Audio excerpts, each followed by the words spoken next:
not right what she did and what happened for so many people to get affected from this. It's insane. And Mr. Baruch, how this happened. Wow, what a moment. For me, that really tipped the scales of justice in favor of the Depp side of this case. Tweet us, let us know what you think. I want to bring in my guests now to see what they think. Still with me in Los Angeles, California, criminal defense attorney, former prosecuting attorney, and the host of the True Crime Daily Sidebar podcast, attorney Josh Ritter. And we want to welcome into the conversation from Monroe, North Carolina, forensic criminologist, Dr. Laura Pettler. Great to have you both. Josh Ritter, want to go to you first on this one, please. Your thoughts. If you're the Depp team, that's your closing argument. I mean, there it is right there. It's got the indignation, it's got the malicious lies, it's got the emotional crescendo on how this has ruined so many people's lives.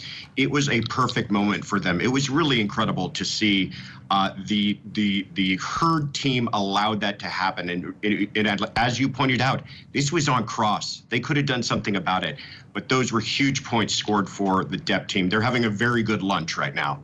Yeah, I would say so. They're definitely winning the day at this point in the case. Dr. Laura, tell me what you thought of that moment, please.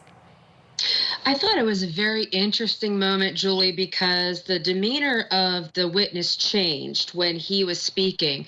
From the statement analysis standpoint, there were pieces of his statement that were inconsistent with the other ways that he was speaking during his testimony. And that is what actually struck me the most. There were phrases like, you know, and you know what, and things like that, where he was trying to be more convincing than he was earlier in his testimony when he was simply stating an answer, and it made it very clear, yes, there were broken sconces. No, there weren't broken sconces. Yes, there was a puddle of wine. No, there was a puddle of wine too. You know, it's been this long. You know what I think. You know how I feel.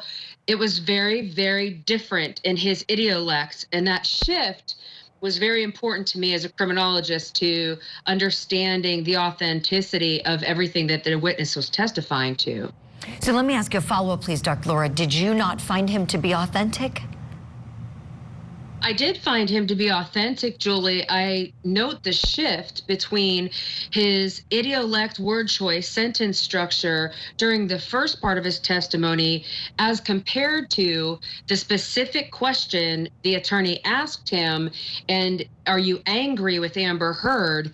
And his testimony shifted, his idiolect shifted to include phrases he was not using in the very direct questions that the attorney asked him prior to that. So I think that it would be a flag for me to continue to look at that information further. Well, when you say flag, I guess what I'm getting to, because I'm hearing what you're saying, but what I want to get down to, are you saying that moment wasn't authentic? That moment was definitely different for me, to where I didn't feel that there was enough I didn't believe that as much as I did before when he was explaining the difference between broken and non-broken sconces, wine and non-puddle of wine, other elements of Johnny Depp's life. Okay, that's what I was getting at. Thank you. Yeah. Let me go back to you, Josh Ritter. I know we have to let you go at the top of the hour. Tell me, I felt like when counsel asked that question, she should have known better. You're a very seasoned trial attorney. What did you think about that question to the witness? I think most of that cross they could have avoided. Should have known better. They were trying to score points. Isn't that a Richard Marx song, just not going to give them anything. I think it is. I'm pretty sure. Not getting anywhere. And every time he opens his mouth, I think it got better for the Depp team. If you're the Depp team, you would have loved to have him on for 2 days. If you're the Heard team, you should have gone in quickly, asked a couple of questions about bias, and then got out, because he was not helping you.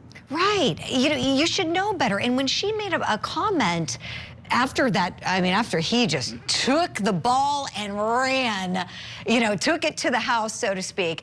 And then she said, you know, Your Honor, I didn't ask something that would have launched that. Well, first of all, you can't unring the bell. You know, second of all, yeah, you did. When you said you're angry with Amber Heard, yeah, that's poking the bear, is it not? I would have never asked something like that. Josh, I know you wouldn't have either. How could she have gotten that point better? I don't know if she needed to make those points with this particular witness. You know, they had some text messages that they needed to get into with this witness. They should have stuck to that, but trying to score these other points, I don't think this is the right person to do it with. Yeah, I hear you. Josh Ritter, always great to have your insight and experience with us here on Court TV Live. Thank you kindly. We'll look forward to seeing you soon. And oh, by the way, your latest episode of the podcast, I'm on. It drops today, so thank you for having me as well. We'll be right back. % off your purchase. Neither party has made false accusations for financial gain. There was never any intent of physical or emotional harm. Amber wishes the best for Johnny in the future.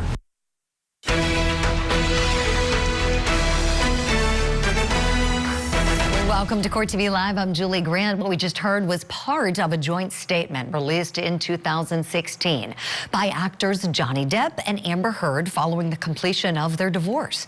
But their claims of no false accusations or physical or emotional harm have since changed. Boy, have they ever. And depending on which party you ask, you'll hear a different story. So in the courtroom in Fairfax County, Virginia, right now we're in the middle of their trial. We've got a claim and a counterclaim. Johnny Depp suing Amber Heard for defamation, asking for $50 million in damages following domestic violence and sex abuse claims that Heard made in a Washington Post op-ed.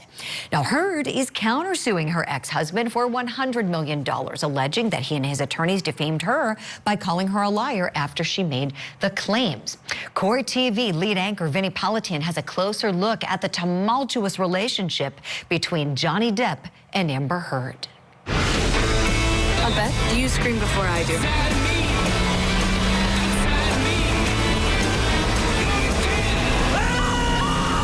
The wild ride for Johnny Depp and Amber Heard began when they met on the set of the movie Rum Diary, which began filming in 2009.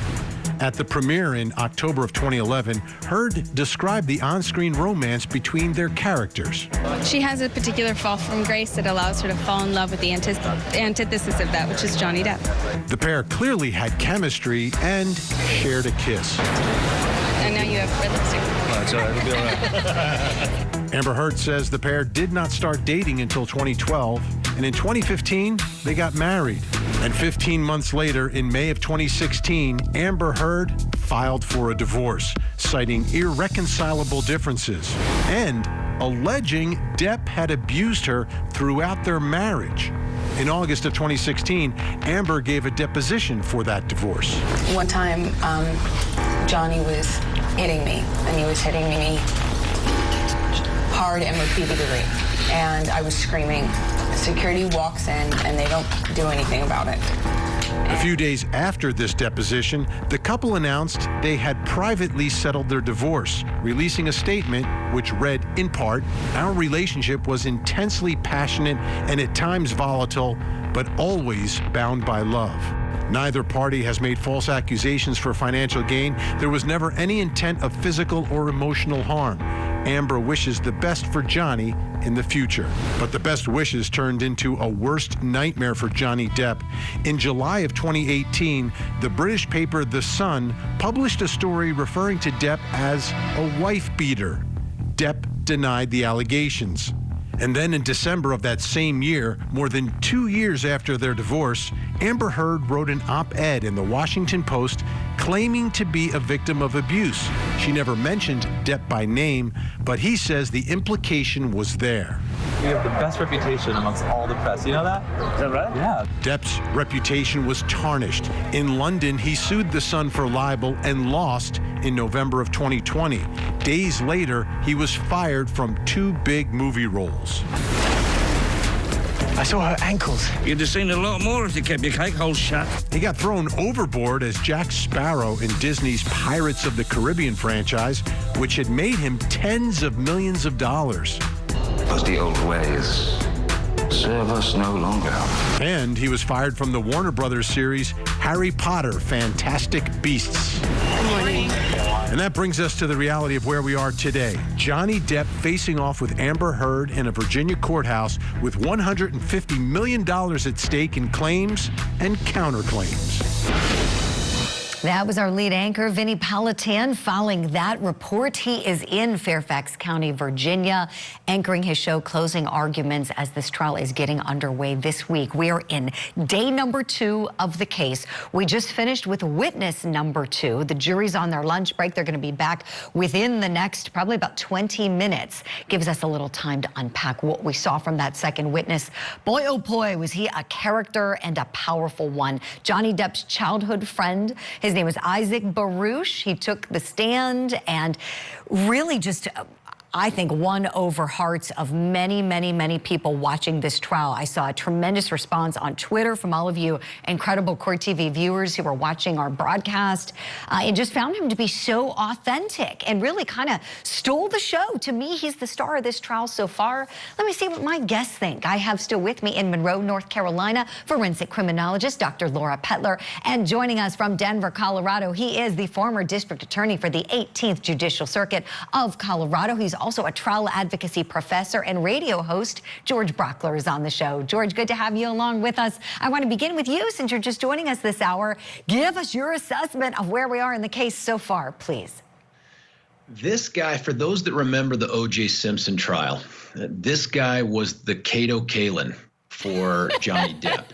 He is one of those first witnesses that everyone will remember. This guy is that character. And no matter what happens through the rest of the trial, and it's going to be long, I think jurors will go back and remember this guy. And what you take for granted is I listened to some of the testimony as I was driving, and then I watched some of the testimony. And the combination of the two is very striking. He makes the kind of natural eye contact and hand gestures and facial expressions that leads to that word you said, Julie, which is authenticity. And where he may get caught up on one fact here, one fact there in terms of the memory, I don't see the jurors disliking him, and I don't see them disbelieving him. Yeah, I'm with you 100%, George Brockler. I want to play a clip, and then Dr. Laura, I want to talk to you, please, on the other side of it. This was a moment where the witness gave a little bit of a, shall we call it, an impromptu demonstration there in the jury box. Take a look. As I'm watching the video, this tape, Amber's on the left and Whitney's on the right. Okay. And then tell me, just take us through. Tell me what you saw. Amber's on the left, Whitney's on the right. They're hanging out. Can I stand up? Yes, sir. And so here's Amber, here's Whitney, and they're hanging, waiting for the elevator. And Whitney does, they're looking at each other, yapping or whatever they're doing, and Whitney goes like this. Just a fake pow, and then they both start laughing, and then they're just standing there, yapping, doing what they're doing. And how close does Whitney's fist get to Amber? Oh, I'm watching this. It's a fake thing. It's not. It's not like she went and she hit her own sister. No, but I'm asking how close. She didn't go and hit her. She just, going pow. If here's my face, if here's my face. It's just coming by, fake punch going by. This, that far. Okay. Just making believe. Okay. It's a believe punch. Okay. And then they both laugh, you say? Yeah, they both, they just start, Did you watch them get on the elevator? No. Okay, so the part that you saw, the elevator never opened during that time. That's right. Okay. That is correct. And how many seconds would you say, or minutes would you say this little clip was? Oh, what I saw was 10 seconds, 15 seconds. Okay. And do you recall what day that was? That I saw this? No. Was there a date on the video? Oh, I don't. If there was, it wasn't something that I acknowledged. All right, Dr. Laura Pettler, tell me what you thought of that little impromptu demo the witness game. I thought it was very clear, very concise, very convincing that is what he saw. He was explaining exactly where each participant of that event was, and he was demonstrating what he remembers as being an accurate representation of what transpired. Very clear, very easy to understand. And whether or not he should have been asked to take the jury through it, I believe the attorney's words were, take us through, tell me what you saw, is what she said in her cross question. George Brockler, you teach this stuff. What'd you think of that, please?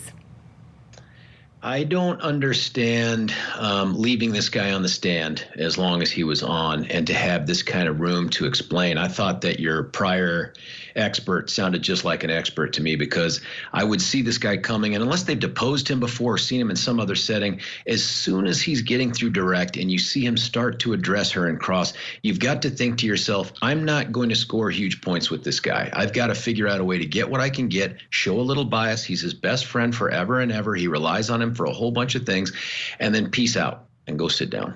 Exactly, George. You know, I was thinking about the points I would have wanted to make with him on the cross, and I would have done it so short and sweet, probably starting with, you know, you love him, right? You know, he's got to say yes to that. Yeah, he's like his best friend for so long.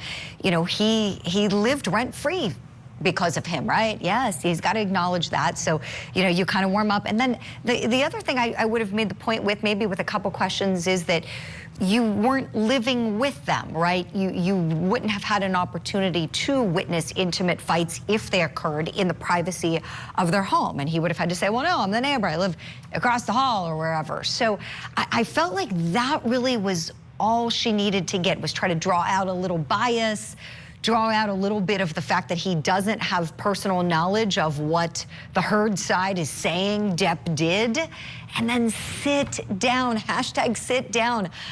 Dr. Laura, tell me, was it getting to the point for you where you're thinking, like, are the members of the jury enjoying this too much with this guy? I think that he definitely was trying to command attention and control, and regardless of his knowledge, one of the things that's very important to remember about domestic violence is that it is closed door violence. It is closed room violence most often, and that many times the victim and the offender are the only two people who know what happened. It's the same thing with intimate partner homicide, and it's very difficult to prove. It's very challenging to prove in many cases. So that's what, when I was listening to it, that's what I was hearing, was that, you know, nobody's ever going to know exactly what happens in someone else's house, even if they are living in the same house. And that is especially true for domestic violence. I love that you made that point, Dr. Laura. Absolutely. What you said made me think of something that I was thinking about during the testimony and forgot, but this is a great one to bounce off of George Brockler. George, do you think there could have been an opportunity there, you know, when counsel was focusing so much on facial bruising, and she kept naming the cream. It's arnica. She kept calling it Amica cream, and kept talking about the makeup and the powder and the concealer and all of that. And he was just so honest and was like, no, I don't know anything about any of that, but I could tell when she was wearing it, when she wasn't. There could have been an opportunity, right, to say something like, you know, well, you know, we can agree that, you know, not all bruising would be apparent to you, right, as an outsider, if you can't see all of her skin, right, if she has clothing on or something. And in DV cases, hearkening on your experiences, George, as a prosecutor, how many times have you had a case where a batterer, if they are a batterer and knows what they're doing, and I'm not saying Johnny Depp was here, I'm just saying for the sake of our analysis, if somebody's truly battering their victim and gonna know they're gonna leave a bruise, how many times have you had a case where they typically pick a part of the body so that it's not gonna show, so that somebody's gonna have to be covering it with their clothing? It depends on the level of rage, and I think their prior conduct, they'll know that. The other thing that happens, though, is sometimes that victims that end up having an exposed injury will self-isolate. so that they don't have to answer the questions to others and that they won't be there. I think the idea that the defense attorney posed, Heard's attorney, which was, could this person have gone out of their way to hide this? I think that's a legitimate question. I think the amount of detail she went into with the different kinds of cosmetics, especially on this guy, and maybe for a lot of the guys in the jury, that doesn't make any sense. Move on. And I think that gets to the advocacy point of this, which is some attorneys are so wedded to the playbook that they draft for themselves and the questions that they write. And these attorneys all seem pretty bound to the papers, that they do that. They go through them in a methodical way, independent of sort of that fluidity and the responses that they're taking to see, okay, I've made my point, I've got to move on. They just feel bound to score each of the points they put on paper, and it makes it less resonant, I think, with the jurors. I 100% agree with you, and that's something I'm sure you teach it in trial advocacy. Is it like it's great to write out where you think you want to go, but don't be married to your legal pad and your papers on the cross. Right. You have to bob and weave with your witness, so to speak. And George Brockler, Dr. Laura Pettler, thank you both kindly. I've got more questions for you. We're going to squeeze in a break, and when we come back, we're going to take a deep dive into what started all of this. Why are we here? Well, because of that opinion editorial that Amber Heard wrote that is the center of this dueling defamation case. We're going to take a look at it when CourtTV Live rolls on. Go to prettylitter.com. There are three statements that we respectfully ask each of you to focus on. Statement number one, quote, I spoke up against sexual violence and faced our culture's wrath. Statement number two, 2 years ago, I became a public figure representing domestic abuse. Statement number three, quote, I had the rare vantage point of seeing in real time how institutions protect men accused of abuse. He wanted out, which drove her to concoct, to make up a story that was designed to recast herself as an abuse survivor, with Mr. Depp as the alleged abuser. That was one of Johnny Depp's attorneys. His name is Benjamin Chu, and that was him during the opening statements to the jury on Tuesday, highlighting key portions of Amber Heard's op-ed published in the Washington Post. So that piece is really what sparked Depp to file the defamation lawsuit against his former wife. But when Heard's attorney, Benjamin Rottenborn, got up to give his opening statement, he told the jury that the entire op-ed, not just 3 sections, is what they needed to focus on. Then he read the article in its entirety to them. Let's take a listen back now together at that moment. I was exposed to abuse at a very young age. I knew certain things early on without ever having to be told. I knew that men have the power, physically, socially, and financially, and that a lot of institutions support that arrangement. I knew this long before I had the words to articulate it, and I bet you learned it young too. Like many women, I had been harassed and sexually assaulted by the time I was of college age, but I kept quiet. I did not expect filing complaints to bring justice, and I didn't see myself as a victim. Then, 2 years ago, I became a public figure representing domestic abuse, and I felt the full force of our culture's wrath for women who speak out. Imagine a powerful man as a ship, like the Titanic. That ship is a huge enterprise. When it strikes an iceberg, there are a lot of people on board desperate to patch up holes, not because they believe in or even care about the ship, but because their own fates depend on the enterprise. In recent years, the Me Too movement has taught us about how power like this works, not just in Hollywood, but in all kinds of institutions, workplaces, places of worship, or simply in particular communities. In every walk of life, women are confronting these men who are buoyed by social, economic, and cultural power, and these institutions are beginning to change. I write this as a woman who had to change my phone number weekly because I was getting death threats. For months, I rarely left my apartment, and when I did, I was pursued by camera drones and photographers on foot, on motorcycles and in cars. Tabloid outlets that posted pictures of me spun them in a negative light. I felt as though I was on trial in the court of public opinion, and my life and livelihood depended on myriad judgments far beyond my control. I want to ensure that women who come forward to talk about violence receive more support. We are electing representatives who know how deeply we care about these issues. We can work together to demand changes to laws and rules and social norms, and to right the imbalances that have shaped our lives. All right, so that's what was said in the op-ed. And just want to make a quick point. Yes, Johnny Depp was not specifically named in the op-ed, but that doesn't mean he can't still legally recover. He can, or else we wouldn't be here today. The law in Virginia recognizes something called implied defamation. So even though he's not specifically named by Amber Heard, he can still sue as he has here. And just another note, he has not sued the Washington Post, just suing Amber Heard. Let me bring in my guest now to help me unpack what the jury saw there. With that, in the open, in North Carolina, forensic criminologist Dr. Laura Pettler, and in Denver, Colorado, the former district attorney for the 18th Judicial Circuit of Colorado, George Brockler. Okay, so in terms of the op-ed and what was said, at the heart of this, we're really talking about domestic violence. That is the very serious issue that is underneath this defamation claim.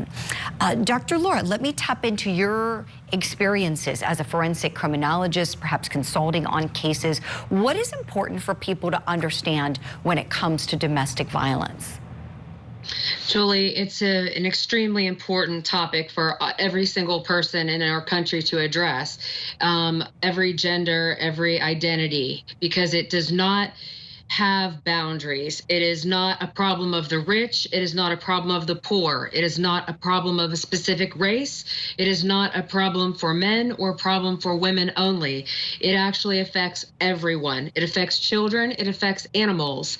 And every single person is in some way connected to the problem of domestic violence from the standpoint that we are all citizens of the same society here in the United States. It's very important to know that it is closed room violence. And by that, I mean that many times the only people who know what happens between a victim and an offender is the victim and the offender. It can present extremely challenging obstacles to overcome from a prosecutorial standpoint, because sometimes if an event happens on Friday, then on Monday, the victim will come to the DA's office and want to drop the charges and says, you know, it'll never happen again. It was just a isolated incident and it was my fault. And the victim takes the blame for whatever happened. So prosecutors are often left with cases where the victim does not want to testify against the abuser, and the cycle of violence continues to go on and on over and over again. Yeah, it sure does. I love and appreciate everything that you said there, Dr. Laura. So important, so key for everyone to talk about it, talking about it, understanding it is part of preventing it. George Brockler, may I tap into your expertise, please, as someone who's handled domestic violence cases.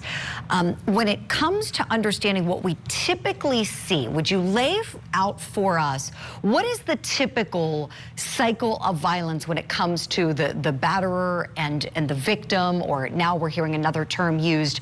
They're kind of getting away from batterer and saying people who use violence. But tell us about that dynamic and the cycle that is typically what you see in those kinds of cases.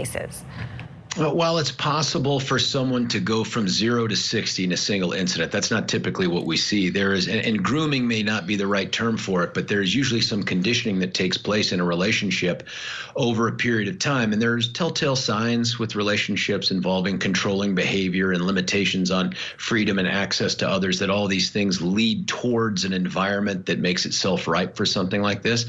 I do think the other thing that we see is, even though more people are encouraged to report domestic violence, I still think for the dynamics the doctor talked about, and that is dependency, interest in wanting to make sure that you maintain the family unit, there's a lot of domestic violence that goes unreported. The other interesting thing is the less injury there is, the more difficult it is to prosecute. I mean, if it's a broken bone, a broken orbital bone, a knife, a weapon, something like that, you have a lot to go on. That's less explainable away by a person who uses violence against their loved one. Misdemeanor domestic violence, though, is a predictor in some cases, not for felony violence necessarily or abuse, but for murder. And I'm not saying every domestic violence abuser is a murderer, but if you look at lethality, the misdemeanor conduct lends itself pretty nicely to an incident where someone goes over the top and takes a life. Appreciate all of that, George. Thank you. Something I keep thinking about, and it's very early on in this case, but we got a little bit of a preview when we saw the case playing out where Johnny Depp sued the son. And that was playing out overseas. Of course, we saw bits and pieces of the evidence. But something, Dr. Laura, let me bounce this off of you, please, that's kind of been jumping out at me here as a little bit strange is that you're not seeing what would be considered like the typical case of domestic violence where one person is using violence as a means of exerting power and control over the other person. That is the typical scenario, where here you've got, yes, you have a domestic setting, a home, a hotel room, you know, things like that. You have intimate partners, yes. But here you've got allegations that both of them were violent with the other. Does this strike you as odd as it does me? Julie, it actually does not strike me as odd because we have many cases here that have this dynamic where one person involved is accusing the other person and it's going back and forth. And we actually have a lot of male victim cases here over the years. And so it's been very interesting to me as an expert in domestic violence homicide to watch the lethality factors emerge as we investigate these types of cases. And when it comes to cases where both parties are accusing the other party of violence, it's very important to get evidence-based with those cases to actually identify the predominant aggressor. Is there a predominant aggressor, or are both of them involved in a toxic relationship that could be abusive on both sides? I've seen it all different ways. That's exactly what I was getting at. Sometimes there is fighting in a domestic setting because of people unable to resolve their conflicts. It could be drug or alcohol fueled, and it could be deadly, as we know. I think these two are very, very fortunate based on what I've seen, that things didn't get a lot worse based on some of what has already been come out, you know, in a court of law and then been reported on subsequently.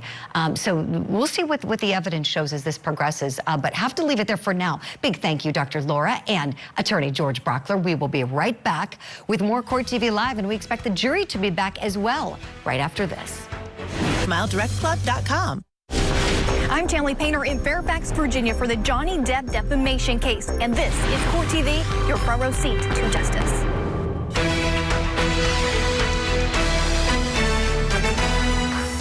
It is a Hollywood romance that fell from grace. The story of how the relationship between Johnny Depp and Amber Heard grew, quote, toxic, is on full display right now for jurors in the defamation case between the contentious pair. The attorneys for Depp are claiming that Heard wrote an op-ed on domestic abuse in an attempt to defame Depp, while Heard's attorneys are arguing that she suffered in silence for years before finally getting the courage to speak up. And they believe her statements in the article should be protected under the First Amendment.